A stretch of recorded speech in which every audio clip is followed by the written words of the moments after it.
Our moral sense is evolutionary technology for trust, and trust is the foundation for love.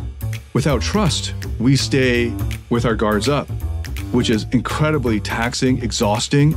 It's living in constant anxiety, never being able to drop your guard, and we posture, we analyze, we stay up in our heads and create lots of cortisol in our systems. That's why so many smart people actually struggle with intimacy and with sleep and with relaxation.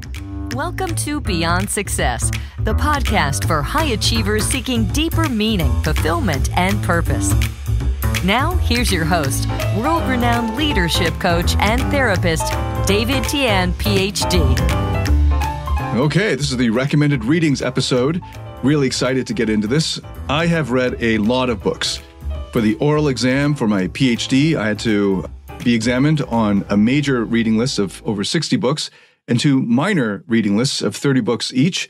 And over the years, I've easily read thousands of books in philosophy, psychology, spirituality, religion, leadership, psychotherapy, personal growth, of course, easily over 1,000. Most of them were interesting. Some were inspiring, but only a few, only a handful really, actually really got to me deeply and have stayed with me over the years. These are books that didn't just change my thinking, but instead changed how I lived in the world. These are books that inform my thinking and my feelings like a voice in the background of my mind, asking tougher questions than I was ready to answer when I first read the books. This episode is about the particular books that I think most people wouldn't have heard of or would overlook, and these are about books that I haven't covered in previous episodes in any of my podcasts before. This isn't a top 10 list. This isn't a bunch of trendy titles or bestseller titles or clever hacks for morning routines. I'm not handing out like dopamine hits or bookshelf porn. I made this list because so many people I work with, high achievers, smart professionals, people with ambition, they keep running into the same walls. On the surface, they're doing everything right, they think. They're productive. They're goal-oriented. They're driven. But underneath the surface, they feel unsettled, a low-grade anxiety and fear or stress that never goes away, a voice that keeps whispering to them, "You're not enough. Not yet." A similar voice drove me over the years. It made me work harder, it made me stay up later and study longer for more hours, more intensely. It made me obsessed with getting higher grades and getting those goals earlier and faster. And eventually it led to my misery and depression. And the books I'm about to share in this episode are the ones that I wished I had back then to rescue me earlier or faster from having my face shoved into my lowest moments of my life. So this episode isn't about the entire reading list, which comes out to over 80 books. This episode, I hope, will be like a map, a path through 3 questions that most people avoid facing through their entire lives. And these questions are, what's going to happen when I die? What makes a good person? And who am I if I'm not trying to prove anything or to prove myself? In case you don't know who I am, I'm David Tian, and for over the past almost 2 decades, I've been helping hundreds of thousands of people from over 87 countries find fulfillment, success, and meaning in their personal and professional lives. And in this new reading list I've just compiled, I will put the link to it in the show notes. I've put the list of books into categories, and the categories are not in any particular order. They're basically in the order that I thought them up and wrote them down on my Evernote while I was compiling the list. So feel free to start from whichever category you're more interested in. But within the category, I tried to put the books in the order of what I would recommend the general reader begin with. So the book at the top of each category is the top of class in my mind as the one I would recommend to most people in this category to start with. And then I have them in roughly in the order that I would recommend the general reader to go through them in.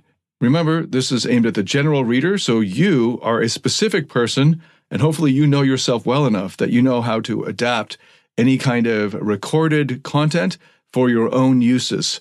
So even though I've numbered the books to make it easier to refer to and to double check that I've got them all in there, the order is not set in stone.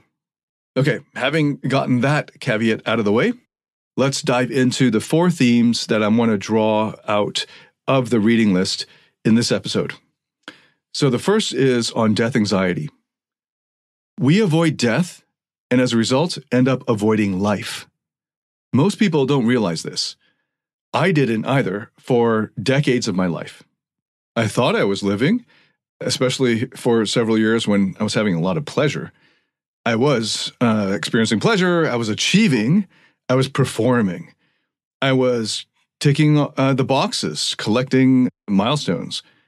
But unconsciously, I was distracting myself from the deeper thing that I and most people don't want to face: death.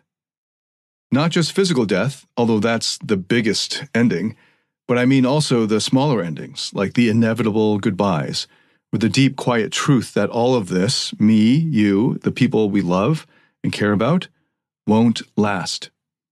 There's an amazing book by Irvin Yalom called Staring at the Sun. I recommend everybody read this. I used to recommend The Denial of Death by Ernest Becker, which I still recommend. But it's written, Denial of Death's written at a graduate level comprehension. Staring at the Sun is written very well and understandably and clear by an amazing writer and a renowned psychotherapist. He is like a pioneer in many ways, Irvin Yalom. I have, over the past few years, become a huge fan of Irvin Yalom and his writing. He's written almost a dozen books, or maybe more than that. I own all of them, and I've read all of them, including his giant textbooks, which sometimes come out to 800 pages, and have read them multiple times.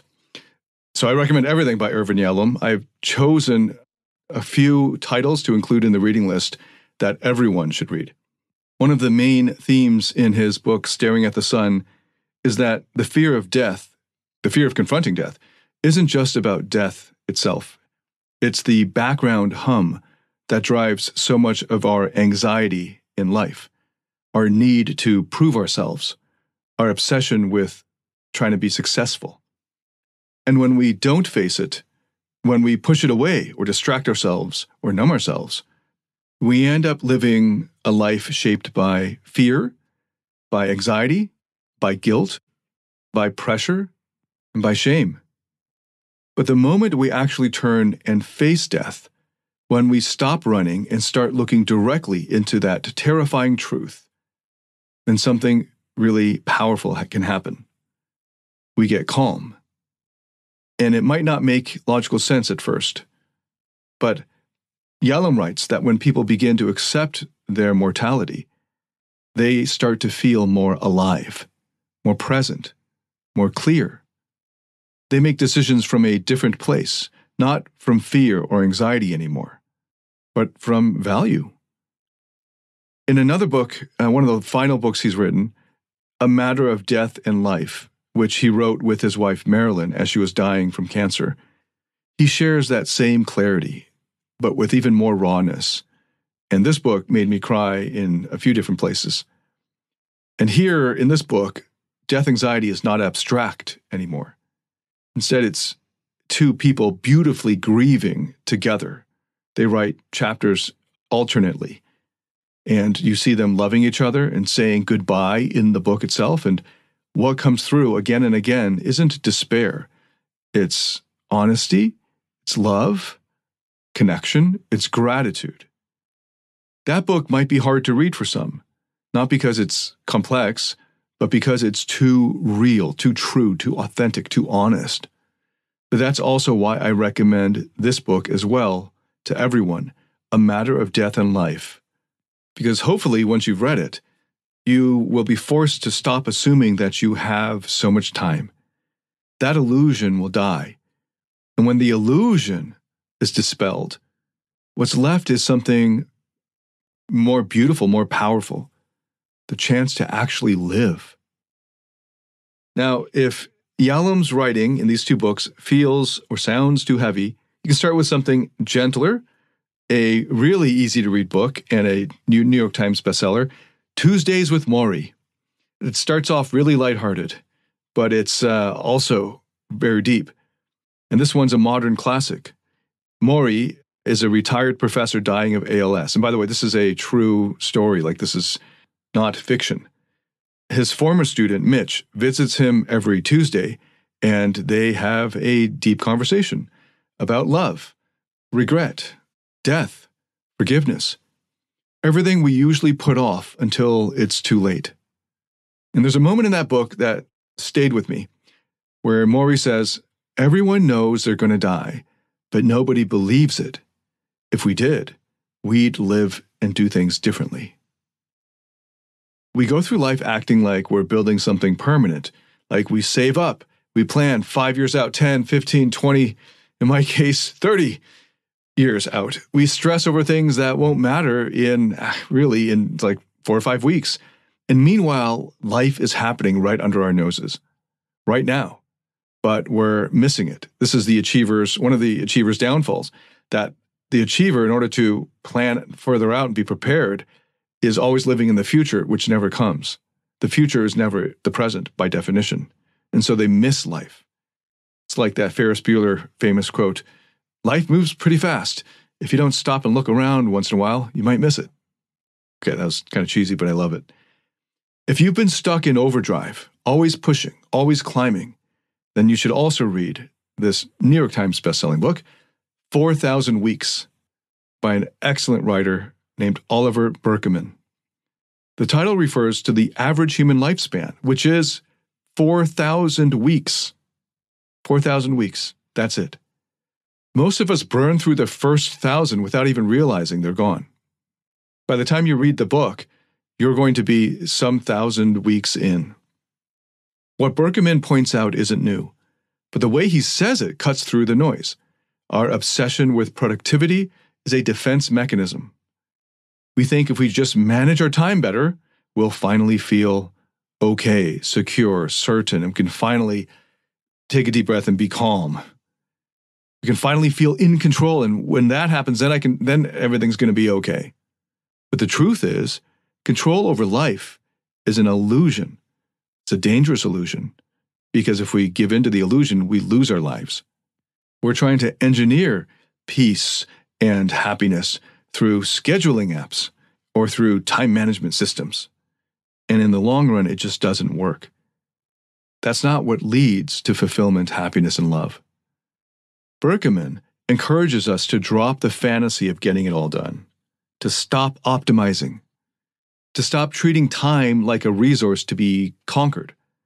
Instead, treat time like a relationship, something to be respected, something finite, and therefore sacred. Even multi-billionaires have the same amount of time as we do. And that massively important shift on its own, if you take it seriously, can save your life. Now, once you've sat with death and time and real limits, then you're ready to start doing something with the life that you've got left.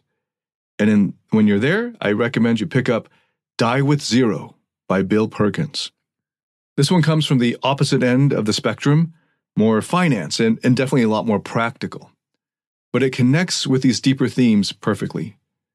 Perkins argues that most people are saving their best experiences for someday. They don't understand how aging works, or energy, or opportunity. We are not evolved to understand a longer life, a life this long. There's a window when travel feels exciting, a window when deep friendships can form, a window when your parents are still around, and your kids still want your attention. And those windows close. And his message is simple. Stop hoarding your life. Use it, live it on purpose. This isn't about reckless spending or impulsive travel. It's about timing your fulfillment. Spending your time and money and energy when they'll actually bring joy. Not when you're too old or too tired or too bitter or too demented to care. Put together in this way, these books don't just offer answers. They offer questions, better, powerful questions. Like, what would I do differently if I knew I was already dying? Because I am, and so are you. We all are. This isn't meant to scare you. It's meant to free you. And this is where the real journey begins, not with hacks or with vision boards, but with death. Because once you stop running from death, you finally start living fully. Okay, now on to the second related theme, which is on moral philosophy.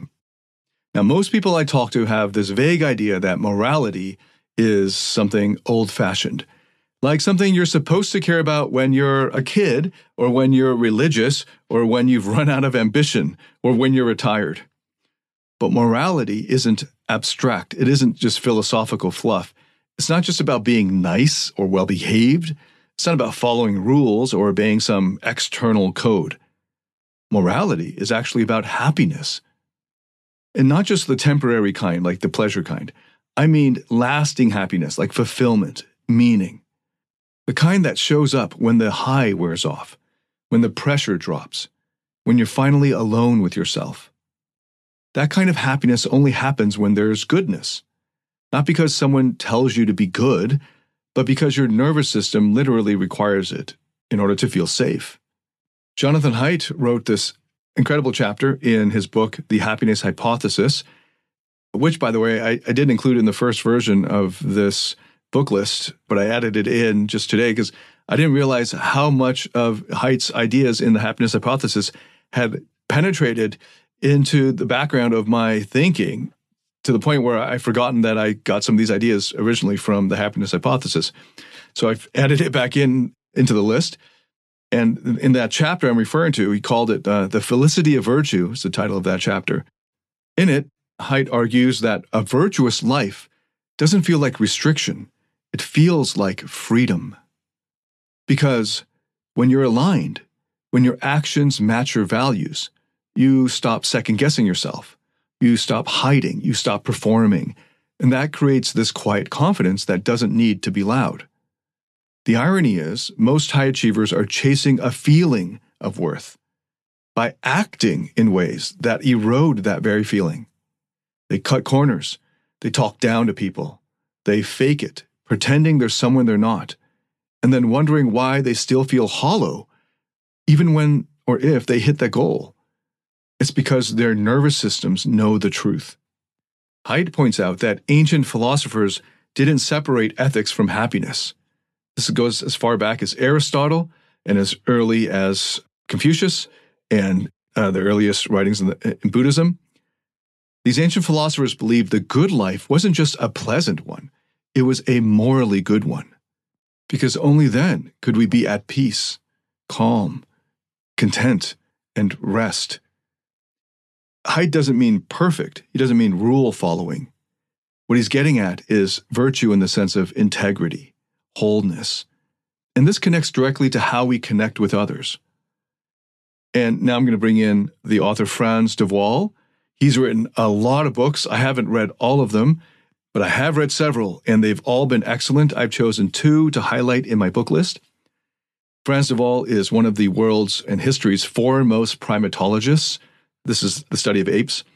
And his most popular book, I think, is the one that I recommend. And it's one of the first books I think every adult should read on moral philosophy, which is an unusual recommendation in moral philosophy, by the way. And the book is The Age of Empathy. And this can completely reframe the way we understand morality and moral philosophy. Normally, if you were to take a primer in ethics or moral philosophy, you would start with Aristotle's Nicomachean Ethics, then go to J.S. Mill's Utilitarianism, and then go to David Hume's Treatise on Human Nature, and then make your way up to Nietzsche and the Genealogy of Morals, something like that. And those are all incredible, great books. I recommend everyone read those eventually. But I think by the time you're an adult, you have some notion of good and evil, right and wrong, that you would have just imbibed from your environment or from your schooling. And The Age of Empathy is the thing that you need to go to before you get into the deeper philosophy, and because this connects with science. De Waal shows that our sense of fairness and justice and compassion aren't modern inventions. They're ancient, built into us, hardwired through the evolutionary process.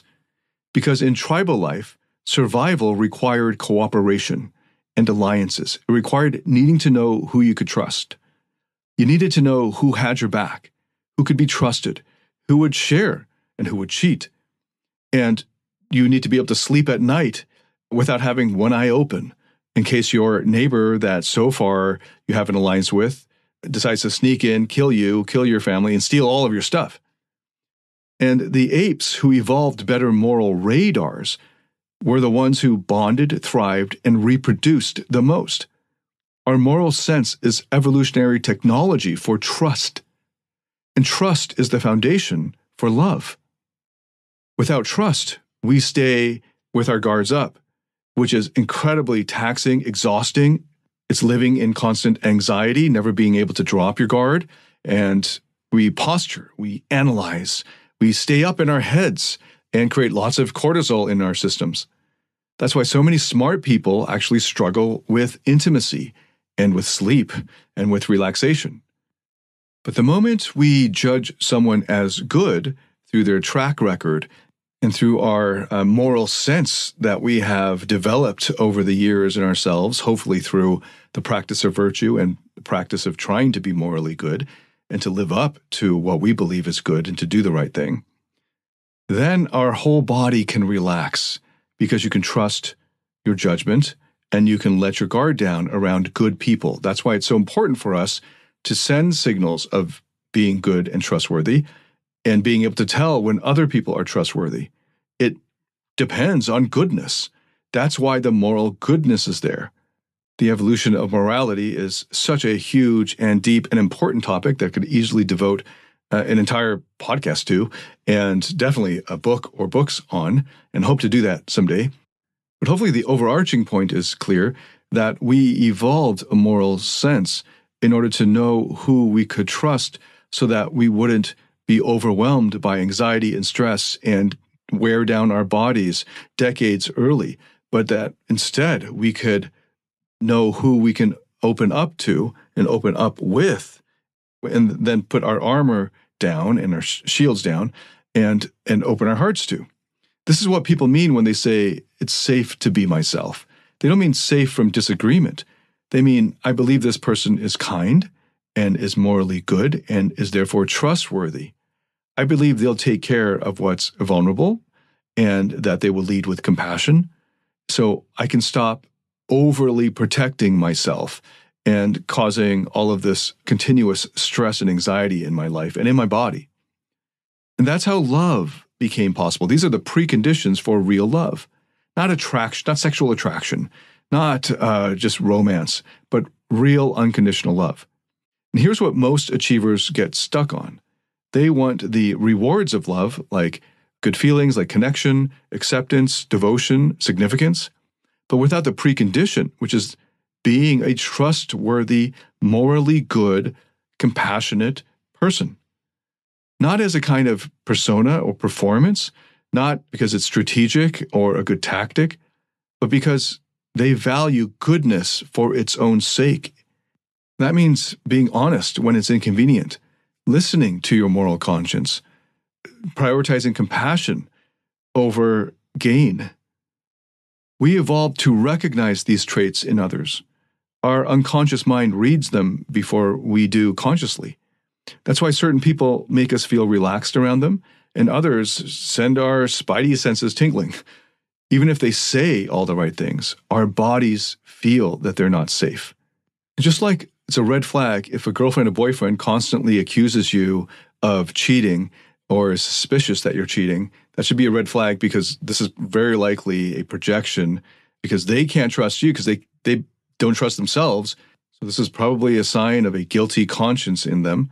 The same thing applies to being good overall, not just cheating or lying. Many high achievers struggle when it comes to managing their emotions or navigating their relationships, and they hit a wall when it comes to emotional mastery. Maybe you've noticed that stress, frustration, or anger is seeping into your personal or professional life, or you feel disconnected from those you care about. That's where David Tien's Emotional Mastery Program comes in. It's based on peer-reviewed, evidence-backed therapeutic methods to help you find happiness, love, and real fulfillment. learn how to break free from the emotional roller coaster, and start thriving in every area of your life. You can find out more at davidtianphd.com/emotional mastery. That's DAVIDTIANPHD.com/emotional mastery. There's a great illustration of this in a story of a little boy and a little girl playing on the playground. And they're young kids, and she had a bag full of beautiful marbles, and he had all these really cool jacks. And I don't know if people still play with jacks, so just imagine she's got her toys and he's got his toys. But I'll just use marbles and jacks. And they had been playing with their own toys, their own marbles and his own jacks for a long time.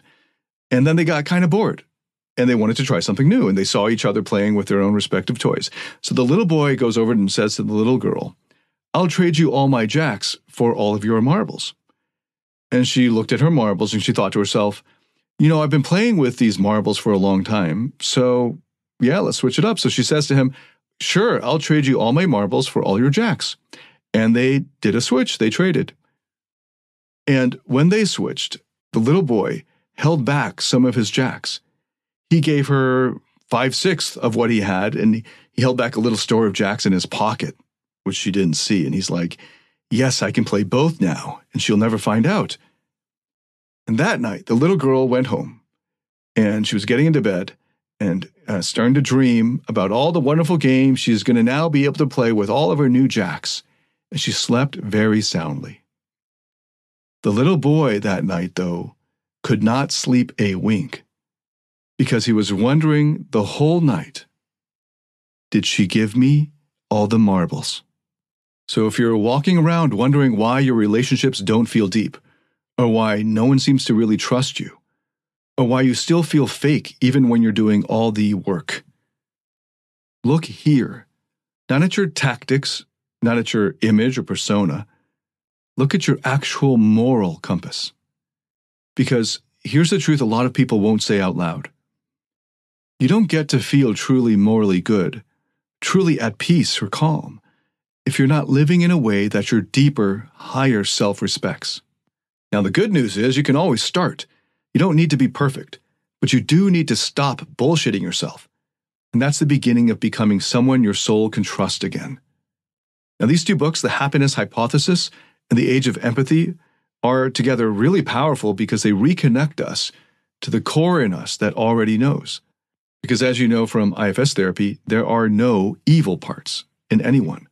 All parts started off with positive intention. And our systems want to be morally good, not to get applause, not to check a box, but because that's the only way we get to feel fully alive, with others and with ourselves. Okay, now let's move to the third topic here, or third theme.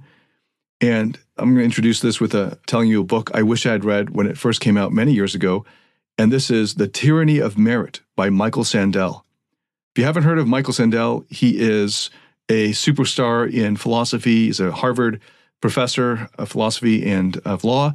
And his introductory course was the most popular course at Harvard for many years. And he's got recordings of the lectures up on YouTube. So if you go looking for Michael Sandel and Justice, they're great lectures. He's a wonderful speaker. And if you've ever felt like you had to constantly earn your place in the world, then this book will really shake you up. In this book, Sandel unpacks this lie that modern society runs on. The idea that if you succeed, it's because you deserved it, because you worked harder, or were smarter, or had better habits, and that's all on you. And if you didn't succeed, then that's also on you. But what we call merit is mostly luck dressed up in hustle culture, being born to a certain set of parents, or being brought up in a certain environment when you were just learning how to walk and talk only, or getting access to rare educational opportunities before you even understood anything about, like, finance. Even things like your personality traits, how hardworking you are, or how ambitious you are, or whether you enjoy abstract thinking. These are mostly determined by your genetics and brain chemistry than by anything you did.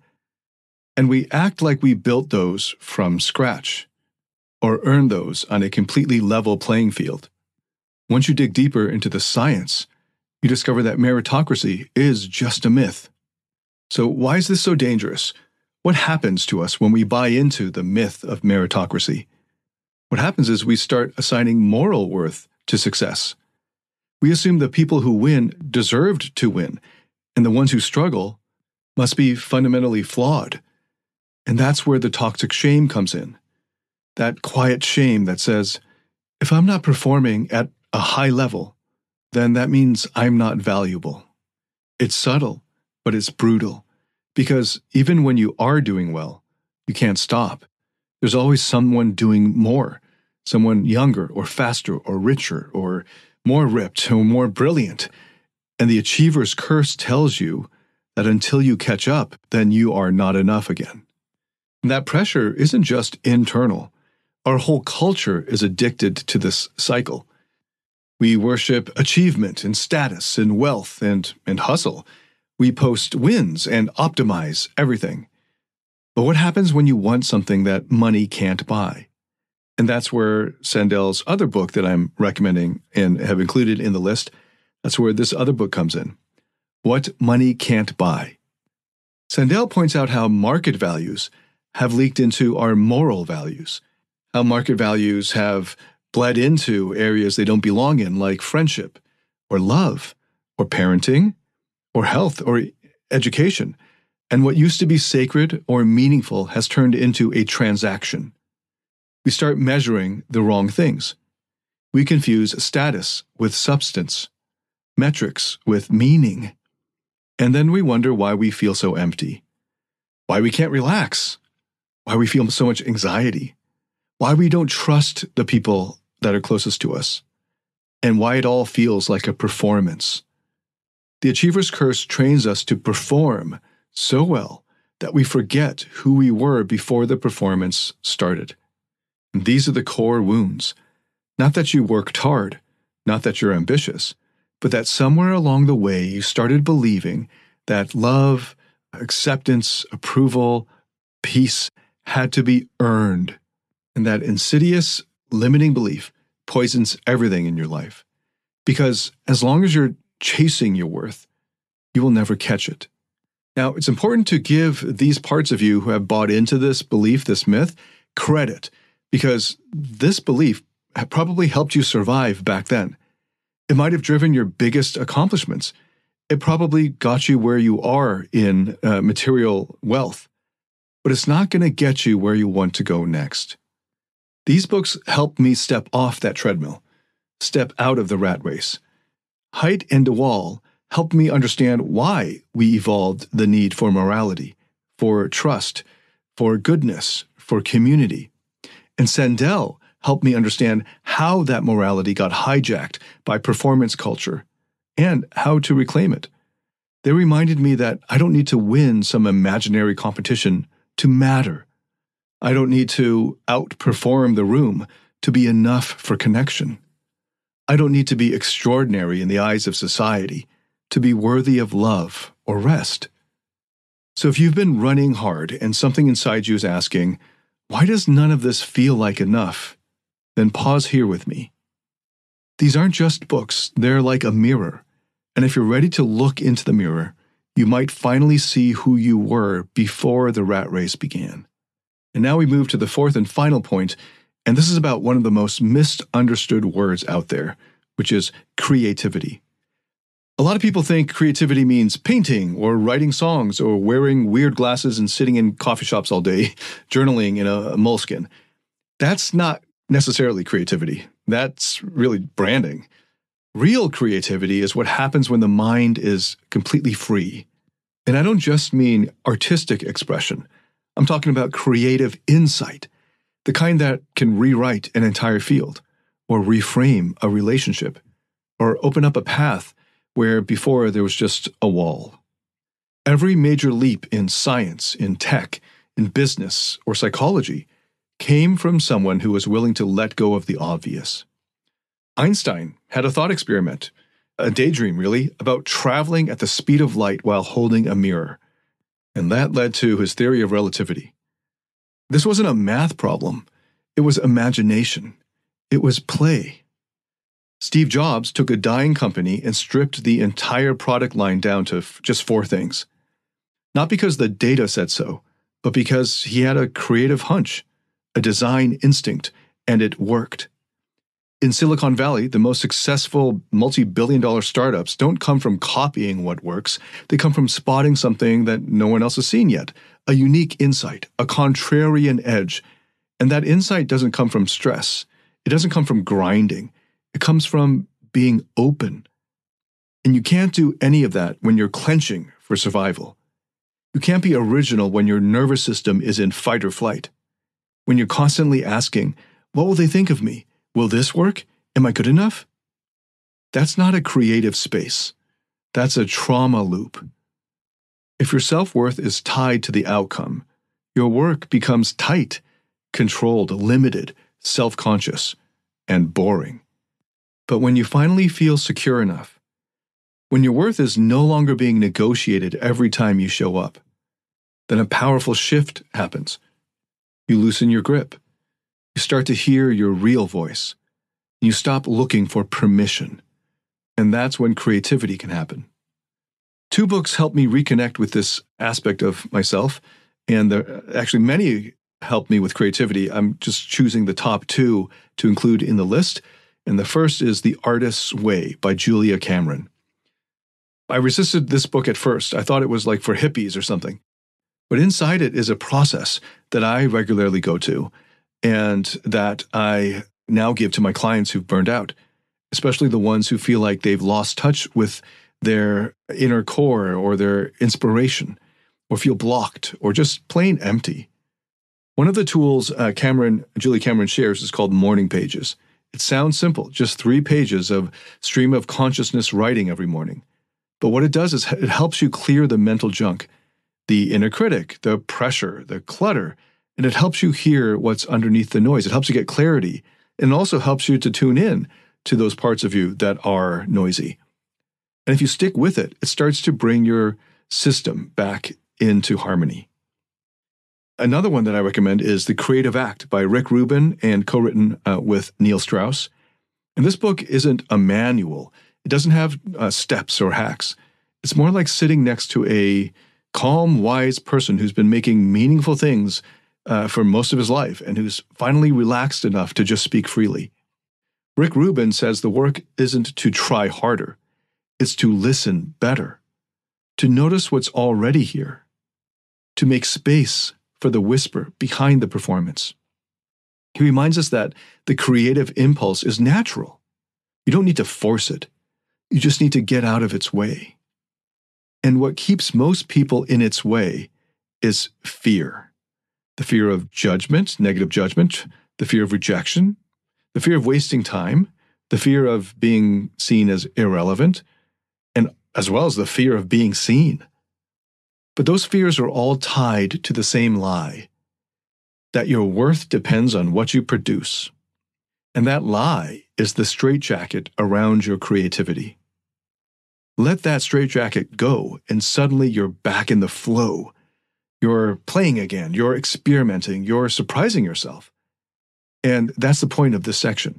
Not just to build a business or write a book or launch something brilliant, but to get back in touch with the parts of you and the core of you that used to explore for no reason at all, just for its own sake, before the pressure, before the metrics, before life got to you, before you thought you had to earn love by being impressive. Creativity isn't a luxury. It's a sign that your nervous system is finally secure enough to dream again. So no, this isn't just for artists. It's for anyone who's tired of hiding, tired of numbing, and tired of proving. When your worth is no longer on the line, your authentic self finally comes out to play. So this is long enough already. Let's wrap this up.